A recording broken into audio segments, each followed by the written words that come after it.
Lenga ki chakthung khara fangli haiduna kayam kuina kaptuna khangki kedage lanjena duna relief camp ta khudong chadaba kaya mayok na duna leiriba praja singge chakthung matnaba khonariba karigino haina senjam chirang maning lekai dege hojikna mandop yumfam relief camp ta changjafam lawduna leiribi mayang lambam ningol khoirom ongbi marshi leimana phongdorakle wafam asing asi khurkhul da leiba mandap yumfam relief camp ta leiriba inmate sing amade Sardar Patel relief camp ki inmate singa punna khusamna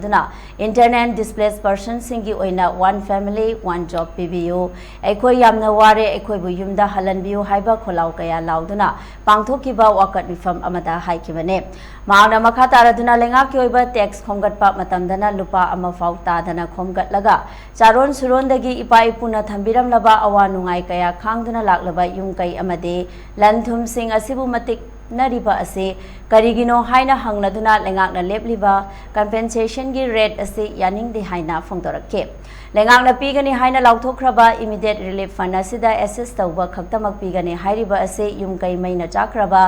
assist tawba ngamhodraba sing asidi awaba mayok nadre haigadoribra haina hangladuna assist tawba amasung tawdaba haiba ase lengakna yengsinbigadaba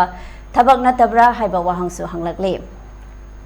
Nakalamarong dalengang na piriba chakthung khara sina icha sing mahai masing mapung fa na tamhanba ngamlaktabata natana makhoi gi tunggi asa mami samjilaklaba sina tumina leithokpa ngamlaktre isagi yumduda chattuna sunom laga isa singbu hanagumna afaba school da tamhanduna afaba mi amam oinaba khonaba pami masida lamdam asigi civil organization loop sing amade imamaira paibi singna mateng pangbiu haina su phongdorakhe